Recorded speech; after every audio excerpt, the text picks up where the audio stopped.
Hello friends. तो जैसा कि आप लोग को स्क्रीन पर दिखाई दे रहा होगा कि आज का टॉपिक हमारा क्या रहने वाला है और इससे जो टॉपिक आज क्लियर होगा वो आपको बहुत ही फ़ायदेमंद होगा, खास करके वैसे विद्यार्थी को जो क्लास 10th में है और वर्ष 2022-23 में अपना जैक बोर्ड का एग्जाम देने वाले हैं। जैसा कि आप लोग को दिखाई दे रहा होगा कि झारखंड शैक्षिक अनुसंधान एवं प्रशिक्षण परिषद रांची झारखंड वार्षिक परीक्षा 2023 यानी यह जो हमारा मॉडल सेट है, यह हमारा क्या है, मॉडल सेट है। यह मॉडल सेट 2023 में वैसे क्वेश्चन को कलेक्शन देता है जो आने की ज़्यादातर संभावनाएं होते हैं। अगर आप एग्जाम देने वाले हैं 2023 में तो आप लोग इस वीडियो को लास्ट तक जरूर देखिएगा और देखने के बाद आप लोग क्लियर कर लीजिएगा कि एग्जाम आएंगे या नहीं आएंगे। एग्जाम में आपको हम 100% श्योरिटी देना चाहते हैं कि सब क्वेश्चन आपको यहीं से देखने को मिलेगा। आज की इस वीडियो में टोटल मॉडल सेट नंबर 1 है हमारा। आज जो हमारा ये मॉडल सेट 1 है, क्या है, मॉडल सेट 1। मॉडल सेट 1 का हम लोग हाफ पार्ट को देखेंगे। हाफ पार्ट को अगर आप अच्छा से हमको लाइक, प्यार, सब्सक्राइब, शेयर करते हैं, वीडियो कमेंट करते हैं, तभी हम आधे पार्ट को और अपलोड करेंगे, वरना छोड़ देंगे। क्योंकि हमारा पहली बार प्रयास है किसी मॉडल सेट को एनालिसिस करने का। अगर हमारा एनालिसिस आपको अच्छा लगेगा तो उसको आप लोग कमेंट कीजिएगा, लाइक कीजिएगा, सब्सक्राइब कीजिएगा। तो फर्स्ट ऑफ ऑल हम लोग करते क्या है कि अभी हम लोग समझते हैं कि है क्या, इसमें क्या क्या चीज़ के बारे में हम लोग को मेंशन किया गया और क्या चीज़ पर ध्यान देना चाहिए। अगर हम ध्यान से देखें तो ये हमारा जो मॉडल सेट है गणित का है, कक्षा 10th का है। आगे हम बढ़े तो समय जो हमको दिया जाएगा 1 घंटा 30 मिनट दिया जाएगा और टोटल मार्क्स जो रहेगा 40 मार्क्स का रहेगा। यानी 40 मार्क्स नंबर हम आसानी से प्राप्त कर सकते हैं सिर्फ 1 घंटा 30 मिनट के अंतर्गत। टोटल अगर बात करें तो 90 मिनट में, कितना में, 90 मिनट में हम आसानी से अपना 40 मार्क्स प्राप्त कर सकते हैं। और 40 मार्क्स लाने का मतलब है कि 40% आपका आ जाएगा। इसमें आगे अगर बात करें तो कह रहे हैं कुल प्रश्न 40 होंगे, सभी प्रश्न उत्तर अनिवार्य हैं। प्रत्येक प्रश्न के लिए 1 अंक निर्धारित होगा। प्रत्येक प्रश्न के 4 विकल्प दिए गए, सही विकल्प का चयन करना है और गलत उत्तर के लिए कोई अंक नहीं दिया जाएगा। अगर आप गलत करते हैं तो उसमें कोई नंबर नहीं मिलेगा। अगर आप एक क्वेश्चन सही करते हैं तो आपको 1 मार्क्स दिया जाएगा। तो चलिए एमसीक्यू बेस्ड क्वेश्चन है, हम लोग को समय को ज़्यादा व्यर्थ न करते हुए आगे बढ़ते हैं और इसको समझने का प्रयास करते हैं। अगर आगे बढ़ें और इसको हम लोग स्क्रॉल डाउन करें तो देखें सेक्शन ए में, कहाँ पर, सेक्शन ए में अगर हम बात करें तो आपको यहाँ पर दिखाई दे रहा होगा कि कह रहा है कि प्रत्येक 4 विकल्प दिए गए हैं, सही उत्तर का चयन करना है। 4 विकल्प मतलब कि 4 ऑप्शन आपको दिया रहेगा, उसी 4 ऑप्शन को में से आपको एक ऑप्शन को चूज करना है क्वेश्चन को पढ़ते हुए। इसके लिए आपको रफ पेज दिया जा सकता है, वहाँ पर रफ पेज दिया जाएगा, उस पर आप कैलकुलेशन करके आंसर को मैच करके यहाँ पर लिख सकते हैं। बट अभी जो हम करने वाले हैं, हम क्या करेंगे, आपको वहाँ पर सोल्यूशन दिखाई देगा, यहीं पर हम रफली सोल्यूशन करेंगे और यहाँ पर आंसर को मैच करेंगे और जो 4 में से एक सही होगा उसको टिक आउट करेंगे। तो आप लोग को करना क्या है कि वीडियो को लाइक, सब्सक्राइब और शेयर जरूर कर देना है। अगर अपने दोस्त, संबंधी, भाई बहन जो भी है उनको भी शेयर कर देना है ताकि उन लोग को भी इससे हेल्प मिल सके। और अगर वीडियो में आपको ज़्यादा भी, थोड़ा सा भी बेनिफिट्स लगेगा तो आप वीडियो को जरूर शेयर कीजिएगा ताकि दूसरे लोगों को भी मदद मिल सके, वे आसानी से एग्जाम को क्रैक कर सके। अगर आप हमारे टोटल एनालिसिस को देख लेते हैं, यानी कि जो हमारा 2 से 3 एनालिसिस मैथ का होने वाला है, इसको आप अगर देख लेते हैं तो आप 100% आपको गारंटी देते हैं ना कि इससे बाहर एक भी आपको क्वेश्चन देखने को नहीं मिलेगा। तो चलिए हम लोग आगे बढ़ते हैं और क्वेश्चन का एनालिसिस करते हैं। अगर हम ध्यान से देखें तो यहाँ पर आपको नजर आ रहा होगा क्वेश्चन नंबर 1। क्वेश्चन नंबर 1 की हम बात करें तो क्वेश्चन नंबर 1 में कह रहा है कि 140, कितना है, 140 अभाज्य संख्याओं गुणनफल के रूप में लिखा जा सकता है। तो हम आप लोग को 140 को अभाज्य गुणनखंड के रूप में लिखने के लिए बतलाएं, लेकिन वो हमारा ऑफलाइन क्लास में बतलाया गया है और ऑनलाइन क्लास में भी बतलाया गया है कि किस प्रकार से लिखते हैं। उसका भी वीडियो को हम लिंक इस डिस्क्रिप्शन में दे देंगे। लेकिन चलिए अभी हम लोग समझते हैं कि 140 को कैसे लिखेंगे। तो 140 को लिख कर लेते हैं इस प्रकार से, इसको हम लोग फैक्टर करते हैं।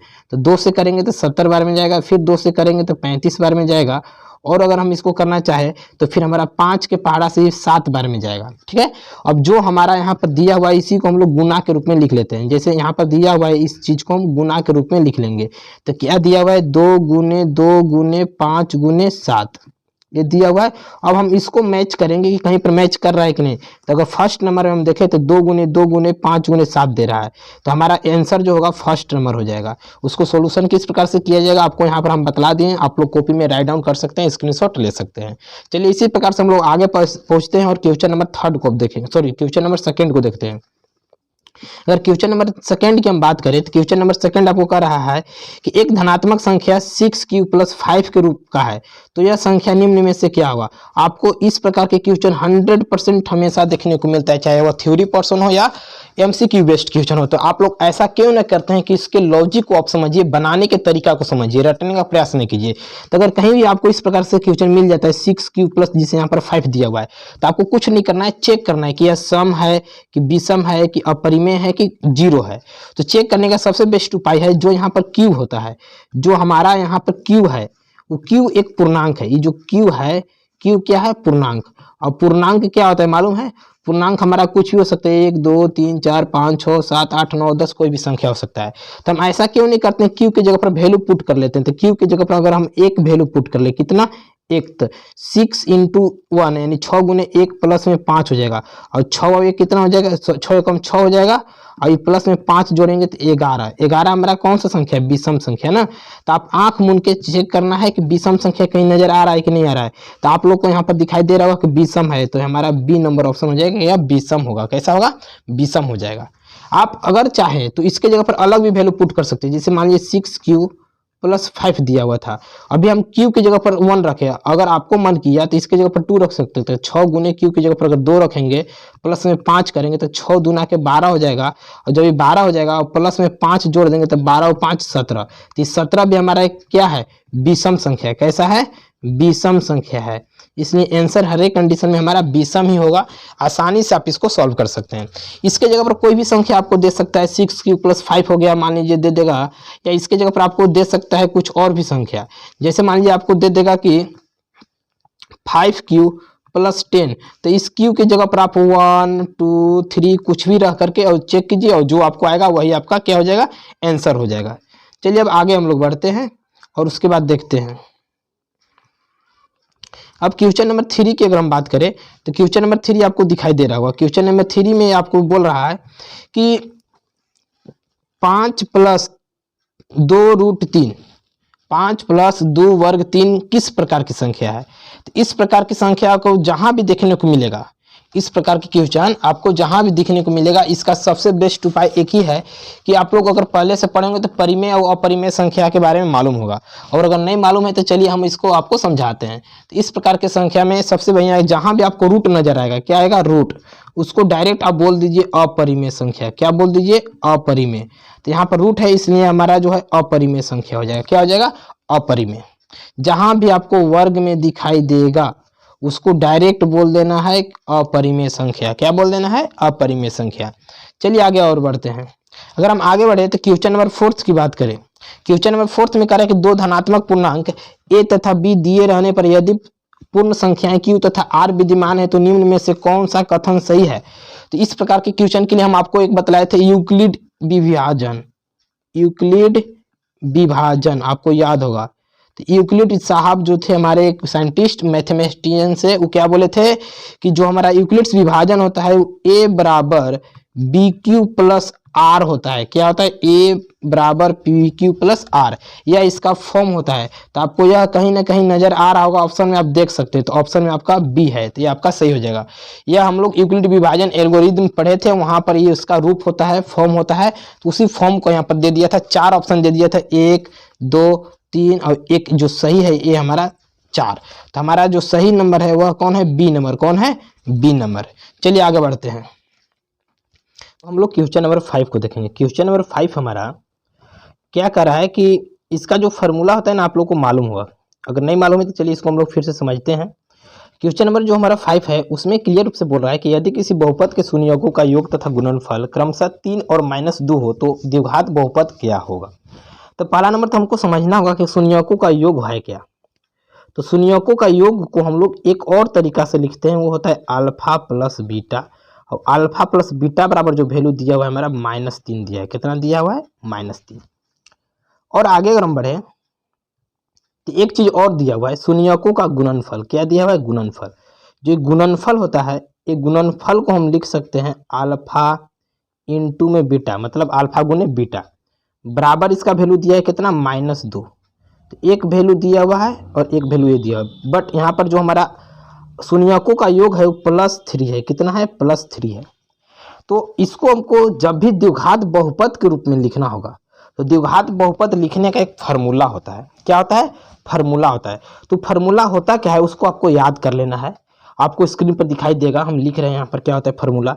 जो फार्मूला होता है वो होता है x² minus alpha plus beta into में x प्लस अल्फा इंटू में बीटा।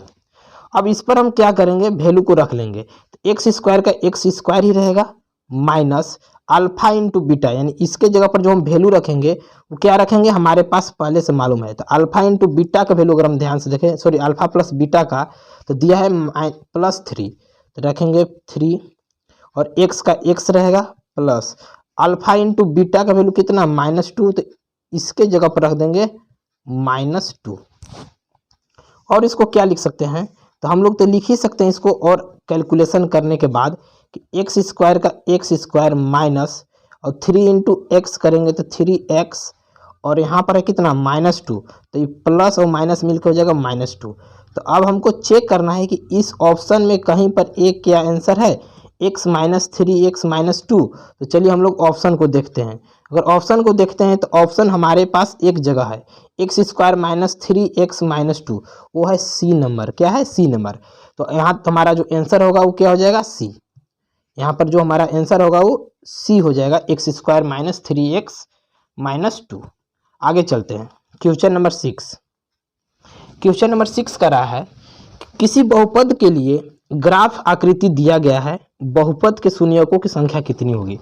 तो इसमें हमको जो दिया हुआ है ना, यहाँ पर इंडिकेट किया हुआ है कि पी एक्स, यानी देखेंगे कि पी एक्स जो है रेखा वो कितने बार एक्स को कट कर रहा है। तो एक्स को एक बार यहाँ पर कट किया तो यहाँ पर एक हो गया, फिर नीचे आया तो यहाँ पर 2 बार, और फिर यहाँ से ऊपर जाने लगा तो एक बार किया। तो एक यहाँ 2 और एक यहाँ 3, तो ऑप्शन में देखिए 3 बार में 3। इस प्रकार के अगर क्वेश्चन में और कन्फ्यूजन है तो एक और हम डायग्राम लेते हैं और वहाँ पर बतलाने का आपको प्रयास करते हैं। तो जैसे मान लीजिए एक हम डायग्राम ले लिए और इस डायग्राम की हेल्प से आपको समझाते हैं। एक ऐसे दिया हुआ है, एक्स होता है एक्स डैश, वाई और ये वाई डैश। अब अगर मान लीजिए हम इसको 1 2 3 बार कर दिए तो इसमें हम कैसे पता करेंगे पी एक्स की संख्या कितना होगा। तो एक्स को कितना बार काटा, इसको ध्यान से देखिए। एक बार यहाँ से ऊपर जाने में कट किया तो यहाँ 1 हो गया, फिर नीचे आने में किया तो यहाँ 2, फिर यहाँ नीचे से ऊपर जाने में किया तो 3, फिर यहाँ देखो नीचे जाने में तो 4। तो एक्स का जो वैल्यू हो जाएगा, पी एक्स का वैल्यू 4 हो जाएगा। कोई दिक्कत यहाँ तक अगर होगा तो आप लोग कमेंट कीजिए। चलिए आगे बढ़ते हैं। क्वेश्चन नंबर अगर हम 7 की बात करें तो क्वेश्चन नंबर 7 में कह रहा है कि बहुपद इतना का शून्यक क्या होगा। तो शून्यक ज्ञात करने के लिए हम आप लोग को बहुत सारा उपाय बतलाए हुए हैं। तो करना क्या है आप लोग को कि कुछ नहीं करना है, इसको एक बार लिख देना है 4u² प्लस में 8u। अब इसमें से अगर आप ध्यान से देखिएगा तो कुछ कॉमन निकल जाएगा। तो जब कॉमन निकल जाएगा तो हम लोग कॉमन को निकालेंगे और बाकी उसके बाद सॉल्व करेंगे। कॉमन क्या निकलेगा, तो अगर मान लीजिए हम यहाँ से 4u कॉमन ले ले तो यहाँ बच जाएगा u प्लस में 2 हो गया, और ये बराबर में 0।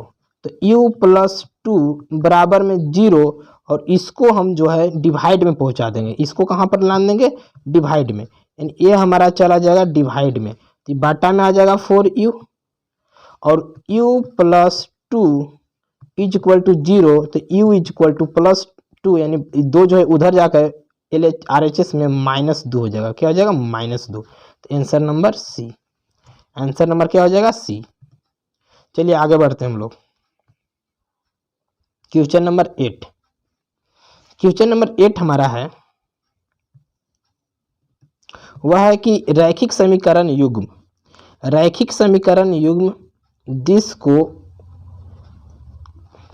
ठीक ना, A1/A2 B1/B2 और C1 में C2 हो तो निम्न में से सही कथन क्या होगा। तो इसका जो होता है 3 कथन होता है। 3 कथन मतलब कि 3 कंडीशन होता है, 3 पॉइंट्स होता है। तीनों पॉइंट्स को आपको याद रखना होगा क्योंकि हमेशा आपको एग्जाम में आता ही आता है। वो कौन कौन सा है आपको स्क्रीन पर भी दिखाई देगा और हम यहाँ पर आपको बतला दे रहे हैं। पहला जो कंडीशन है, अगर मान लीजिए A1/A2 is equal to B1/B2 रहेगा तो इस कंडीशन में जो होगा वह क्या होगा मालूम है आपको। तो इस कंडीशन में होगा केवल एक हल। क्या होगा, केवल एक हल। और अगर कहीं दिया रहेगा A1/A2 is equal to B1/B2 is equal to not is equal to C1/C2, तो इस कंडीशन में जो होगा कोई हल नहीं होगा। क्या होगा, सॉरी कोई हल नहीं होगा, अपरिमित रूप से अनेक हल होगा। अपरिमित रूप से अनेक हल। तो हमको चाह क्या रहा था, शायद हमको यही चीज चाह रहा था। ये नहीं दिया a1/a2 equal to b1/b2 equal to c1/c2, हमको ये नहीं चाहिए। एक और कंडीशन होता है, उसको भी चेक करते हैं, इसको राइट डाउन कर लीजिएगा। जो थर्ड कंडीशन होता है a1/a2 equal to b1/b2 equal to c1/c2।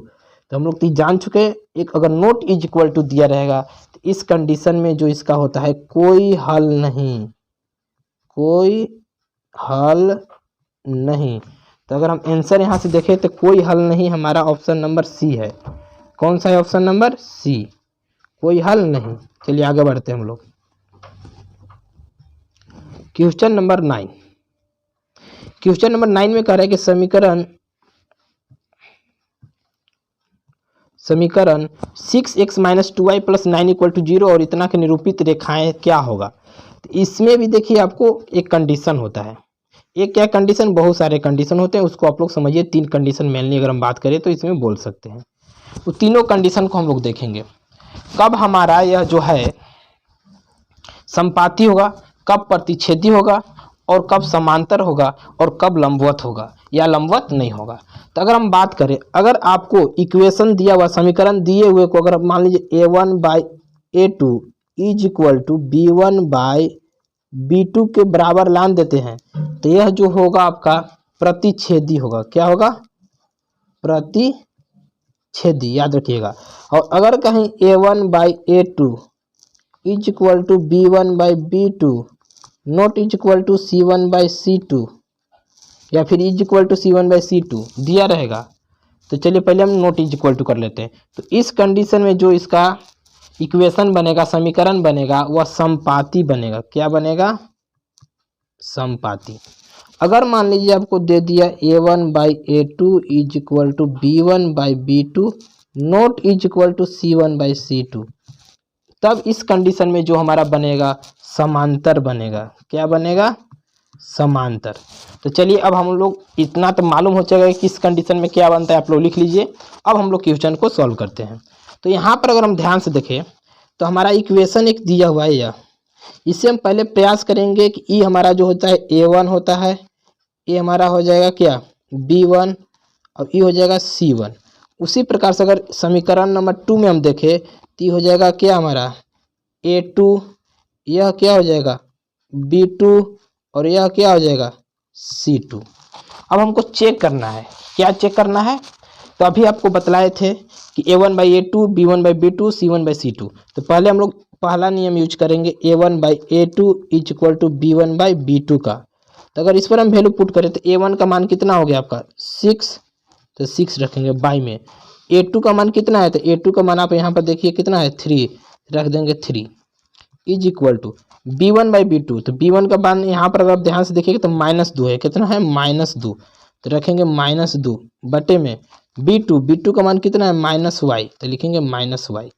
अब इतना करने के बाद हम चेक करेंगे, तो अगर 3 2 जा 6, 2 से 2 कैंसिल, तो 2 बराबर आ चुका है। तो एक बार और लेंगे c1/c2, तो c1 का मान 9 और c2 का मान 12, तो 9 बाई में 12, 3 3 या 9 और 3 4 या 12, 3 चौके 12, तो 3 चौके जब 12 हो गया तो a1/a2 बराबर है, b1/b2 भी बराबर है, लेकिन c1/c2 बराबर नहीं है। अर्थात कहने का मतलब क्या हुआ कि a1/a2 equal to b1/b2 not equal to c1/c2 को यह फॉलो कर रहा है, पालन कर रहा है। अब इस कंडीशन में हम आपको बतलाए थे कि जब भी हमारा इक्वेशन होता है वो क्या होता है, समपाती होता है। क्या होता है, समपाती। तो आप ऑप्शन में देखिए समपाती कहीं पर नजर आ रहा है, तो समपाती ए नंबर में, तो इसको आंसर टिक कर देंगे, ये हो जाएगा समपाती। चलिए आगे बढ़ते हैं। क्वेश्चन नंबर 10 की बात करें तो समीकरण युग्म इतना और इतना का हल होगा, यानी इन लोग दोनों का हल क्या होगा। तो x और y का मान हमको यहाँ पर निकालना है। तो चलिए x और y का भी मान हम लोग निकालते हैं। तो अगर x और y का मान इस प्रकार से क्वेश्चन आपको मिलता है तो करना कुछ नहीं है, सिंपल तरीका पहले वाला यूज करना है और केवल कैलकुलेशन करना है। तो यहाँ पर जो दिया हुआ हमारा x + y is equal to 6 और दिया हुआ x - y is equal to 2। Sign change करने की कोई ज़रूरत नहीं, आपका y से y क्या हो जाएगा, कैंसिल हो जाएगा। जब y से y कैंसिल हो जाएगा तो आप इसको क्या कर सकते हैं आगे, आप इसको नेक्स्ट इस प्रकार से बढ़ा सकते हैं कि x और x को ऐड कीजिएगा तो 2x इज इक्वल टू 6 और 2 ऐड कीजिएगा तो हो जाएगा 8। तो x बराबर 8 बटे में 2, तो x बराबर में हो जाएगा 4। अब क्या कीजिए कि x का मान इस समीकरण 1 में रख दीजिए। तो x plus Y is equal to 6 दिया हुआ था, x का मान 4 है तो 4 plus Y is equal to 6, तो y इज इक्वल टू 6 और 4 को उधर भेजेंगे तो माइनस में 4, तो y बराबर 2। तो हमको देखना है कि x का मान 4 है और y का मान 2, जहाँ पर यह आंसर मैच करेगा वही हमारा हो जाएगा आंसर, 2 और 4। तो चलिए देखते हैं। तो x का मान 4, क्या हमको देखना है, x का मान 4। तो x का मान 4 हमारा देखिए यहाँ पर है और y का मान 2, ये न था, x का मान 4 और y का मान 2, तो ऑप्शन नंबर डी सही हो जाएगा। क्वेश्चन नंबर 11, क्वेश्चन नंबर 11 को देखते हैं हम लोग और उसके बाद आगे बढ़ेंगे। निम्नलिखित में से कौन सा द्विघात समीकरण है? तो इसका एक ट्रिक हम आपको बतला देते हैं। इसका एक ही ट्रिक है कि दोनों बगल एक्स स्क्वायर नहीं आना चाहिए। अगर यहाँ से हम देखें ध्यान से, अगर इस क्वेश्चन को हम देखें तो आपको दोनों बगल एक्स स्क्वायर नजर आएगा। कैसे आएगा, इस एक्स स्क्वायर को एक्स स्क्वायर के साथ मल्टीप्लाई जैसे ही कीजिएगा तो एक्स स्क्वायर हो जाएगा और इधर भी एक्स स्क्वायर है, तो पहला नंबर ये होगा नहीं। यहाँ पर भी देखें तो एक्स प्लस 1 का होल स्क्वायर है, मतलब एक्स प्लस 1 का स्क्वायर है, तो इसको हम अगर करेंगे तो ए स्क्वायर प्लस बी स्क्वायर, मतलब कि इधर भी स्क्वायर है इधर भी स्क्वायर, तो ये भी पॉसिबल नहीं है। आगे इधर भी चले तो ए प्लस बी का होल स्क्वायर पर निकालेंगे तो ये भी पॉसिबल नहीं है। लेकिन यहाँ पर अगर हम ध्यान से देखें तो क्या यहाँ पर आएगा, यहाँ पर हम लोग चेक करेंगे तो एक्स स्क्वायर यहाँ पर भी आएगा यहाँ पर भी आएगा। तो क्या इस प्रकार के क्वेश्चन को हम डायरेक्ट सॉल्व कर पाएंगे या नहीं कर पाएंगे, सबसे बड़ी बात ये है। तो यहाँ भी हमारा दोनों कट जाएगा, लेकिन हम लोग क्या गलती किए हैं कि यहाँ पर देखिए मल्टीप्लाई होने के बाद एक्स स्क्वायर के फॉर्मेट में ही नहीं आएगा, ये क्या होगा, एक्स स्क्वायर के फॉर्मेट में नहीं आएगा, आप देख सकते हैं। तो ऑप्शन नंबर सी हो जाएगा। आगे बढ़िए, क्वेश्चन नंबर 12, द्विघात समीकरण दिया हुआ है कि मूल की प्रकृति ज्ञात करें। अब मूल की प्रकृति ज्ञात करने का हम आपको नियम बतलाते हैं, 3 होता है। पहला जो होता है, अगर मान लीजिए डी का मान, अगर मान लीजिए डी का मान बड़ा होता है 0 से, डी का मान अगर बड़ा होता है 0 से, तो उस कंडीशन में समान और भिन्न मूल होंगे। कैसा होंगे, समान और भिन्न, समान और भिन्न। इसका मतलब होता है कि आंसर बराबर आएगा, लेकिन और आंसर तो एक ही जैसा रहेगा लेकिन अलग अलग रहेगा। और अगला जो होता है, डी का मान अगर बराबर आया, डी का मान अगर बराबर आया तो दोनों बराबर मूल होंगे, दोनों बराबर और वास्तविक होंगे, बराबर और वास्तविक। और अगर डी का मान आपका डी से छोटा हो जाता है, अगर डी का मान आपका डी से छोटा हो जाता है तो इस कंडीशन में जो होगा कोई मूल वास्तविक नहीं होगा, यानी कि वास्तविक मूल नहीं होगा, वास्तविक मूल नहीं होगा, ठीक है, वास्तविक मूल नहीं होगा, ये है आपका बात, ठीक है ना। तो चलिए हम लोग पहले चेक करते हैं।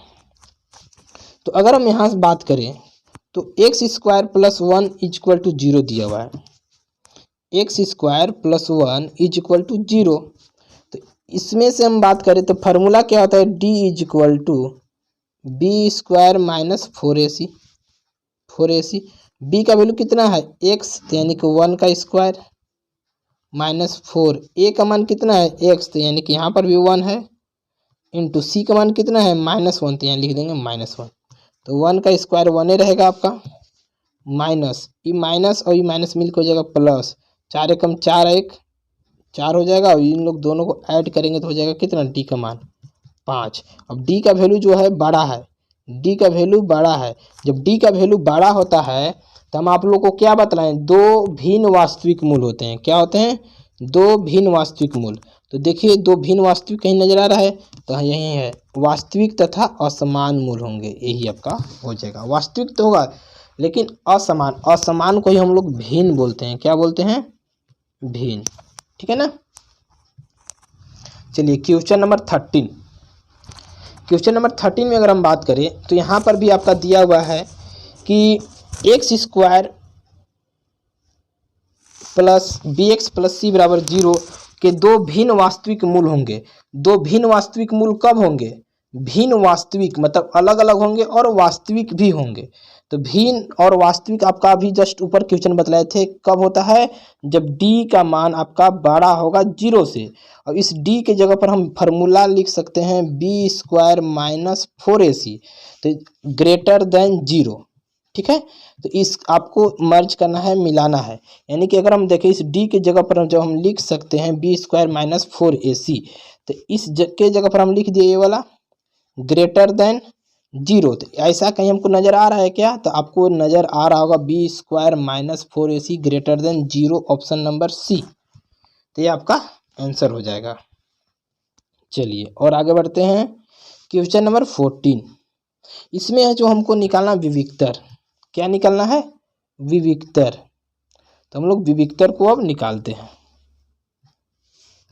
विविक्तर होता क्या है पहला नंबर समझिए। इस विविक्तर को एक और नाम से हम लोग जानते हैं जिसको शॉर्ट नाम बोलते हैं डी, जिसको डिस्क्रिमिनेंट बोलते हैं।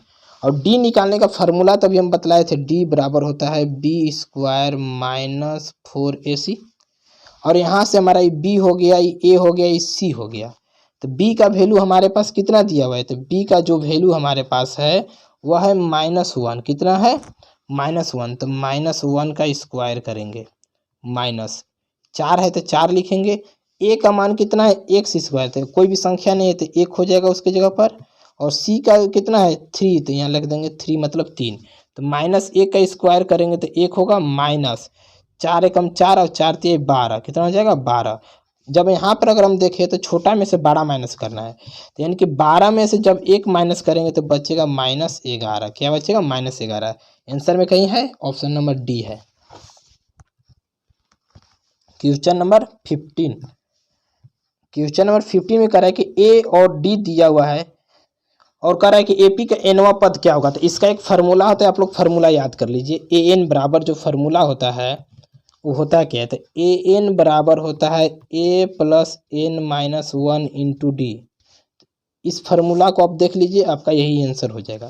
तो a + n-1 इंटू में डी कहीं नजर आ रहा है आपका, ऑप्शन नंबर डी। आगे चलिए क्वेश्चन नंबर 17, कह रहा है कि एपी एक दिया हुआ है और एपी में कुछ हमारा डाटा दिया हुआ है, इसका कौन सा पद 78 होगा। तो हमको कौन सा पद जब 78 निकालना है तो इसके लिए भी एक फार्मूला होता है। क्या होता है? हम आपको बतलाए हैं कि स्टार्टिंग यानी जो पहली संख्या हो जाएगा वो a बराबर 3 हो जाएगा। डी निकालना है तो डी के लिए आपको क्या बतलाए थे कि 8 में से इस 3 को घटा दीजिए, तो 8 माइनस 3 तो मिल जाएगा 5। हमको निकालना क्या है? तो 78 कौन सा पद है? तो 78 बराबर ही हमारा हो जाएगा an। 78 क्या हो जाएगा? an। तो जब 78 an हो गया तो 78 बराबर an बराबर हम लोग फार्मूला पढ़े हैं। क्या पढ़े हैं हम लोग? an बराबर a + n-1 इंटू में डी। an का वैल्यू हमारे पास 78, तो 78 रखेंगे, बराबर में a का वैल्यू कितना दिया है? 3, तो 3 रखेंगे, प्लस n-1। n तो हमको निकालना है तो n-1, और d का मान कितना हमारे पास है? 5, तो 5 रखेंगे। अब इसके बाद हम लोग क्या करेंगे? अगर सॉल्व करें तो 78 का 78 बराबर, या फिर इसको ऐसे लिख सकते हैं हम लोग, क्या लिख सकते हैं कि 78, और इसको जब 3 को हम इधर की ओर लाएंगे तो माइनस में 3 हो जाएगा, बराबर में n-1 ब्रैकेट में 5। इन लोग दोनों को सॉल्व करेंगे तो हो जाएगा 75 बराबर में n-1 बराबर में 5। ठीक है, n-1 ब्रैकेट में 5 ही होगा ना। लिख लेते हैं पहले अच्छा से इसको, 5। अब देखिए 5 से 75 काट सकते हैं। जब 5 से 75 काटेंगे तो 15 बार में कटेगा। कितना बार में? 15 बार में। अब बराबर में यहाँ दिया है n-1। अब n-1 दिया है तो इसको हम लोग यहाँ से क्या करेंगे? सॉल्व करेंगे। तो याद रखिएगा n-1, -1 जो है अगर इधर आएगा, -1 जो है इधर की ओर आएगा तो 15 एक 16 हो जाएगा, तो n बराबर हो जाएगा 16। n बराबर कितना हो जाएगा? 16। तो आप लोग देखिए आंसर में कहीं 16 है तो हाँ, तो 16वां पद हो जाएगा। क्या हो जाएगा? 16वां पद। आगे फिर बोल रहा है क्वेश्चन नंबर 18 कि समरूप त्रिभुज की संगत भुजाएं होती है। समरूप त्रिभुज की संगत भुजाएं क्या होती है? लंबवत तो होगी नहीं, समांतर होगी नहीं, समानुपाती होगी नहीं, तो होगा क्या हमारा? बराबर। 19 नंबर क्वेश्चन करा है कि दो त्रिभुजों की भुजाएं इतना दिया हुआ है, इसका क्षेत्रफल क्या होगा? जहां भी कोई भी दो समरूप त्रिभुज की बात करेगा उसका भुजा जहां अनुपात में बोलेगा तो इसको स्क्वायर कर देना है। तो 4 का स्क्वायर 16 और 9 का स्क्वायर हो जाएगा 81। तो 16:81 आपको ऑप्शन नंबर डी में देखने को मिल रहा है। चलिए आगे बढ़ते हैं। Question number 20। तो क्वेश्चन नंबर अगर हम 20 में देखें तो बहुत ही अच्छा क्वेश्चन है और अच्छा सा क्वेश्चन भी घुमाया हुआ है। क्वेश्चन नंबर 20 में बोल रहा है कि एक त्रिभुज दिया हुआ है और इस त्रिभुज में कह रहा है कि ए बी सी है। तो अगर हम इसको ए मान ले, बी मान ले, सी मान ले, तो ए बी का मान दिया है 6√√3 और ए सी का मान दिया है 12 और बी सी का मान दिया है 6। तो बोल रहा है कि एंगल बी होगा क्या यहाँ पर? तो एंगल बी पता करने के लिए पहला नंबर हमको करना क्या होगा कि इसको हम पाइथागोरस थ्योरम चेक करते हैं कि फॉलो करता है कि नहीं। अगर पाइथागोरस पर में कोई नियम पालन करेगा तो ठीक है, वो नहीं करेगा तो आगे फिर देखेंगे। तो ए सी बराबर यानी कि ए बी का स्क्वायर कर लेंगे पहले, ए बी का स्क्वायर। तो ए बी का स्क्वायर करेंगे तो जगह 6√3 का स्क्वायर, 6√3 का स्क्वायर कितना हो जाएगा आपका? 36 होगा क्या? 36 और ये 3 निकलेगा तो 3 रहेगा। और उसी प्रकार से बी सी का अगर हम निकालेंगे, बी सी का स्क्वायर तो 36 हो जाएगा। अब इन लोग दोनों को हम लोग ऐड करके देखते हैं। तो 36 गुने में 3 प्लस में 36 ऐड करेंगे तो हमारा ये जो हो जाएगा आपका वैल्यू कितना के बराबर हो जाएगा? ये जो वैल्यू आपका हो जाएगा 144। कितना? 144। और 144 का रूट कितना होता है? 12। तो देखिए ये ए सी के मान के बराबर आ जा रहा है, इसलिए पाइथागोरस थ्योरम को पालन करेगा, पाइथागोरस नियम को पालन करेगा। और पाइथागोरस नियम किस में लगता है? समकोण त्रिभुज में। और समकोण का एक एंगल कितना होता है? 90 डिग्री होता है। इसलिए आंसर हमारा क्या हो जाएगा? 90 हो जाएगा। तो चलिए आई होप आप लोग को समझ में आया होगा। अगर क्वेश्चन को समझ में आया होगा, सॉरी क्वेश्चन जो है आपका ये नहीं है, क्वेश्चन नंबर आपका था 20। क्वेश्चन नंबर 20 और 20 में आपको दिया हुआ था। तो ये आपका जो आंसर हो जाएगा 90। कितना हो जाएगा? 90। और बाकी के 10 क्वेश्चन हम नेक्स्ट वीडियो में बतलाएंगे। अगर आपको समझ में आ रहा होगा तो आप कमेंट कीजिएगा। कमेंट करने के बाद हमको आप बतला सकते हैं कि कैसा आपको समझ में आया, कहाँ पर प्रॉब्लम हुआ। अगर समझ में आता है वीडियो लाइक शेयर करते हैं तो नेक्स्ट वीडियो आपको देखने को बहुत जल्द मिलेगा।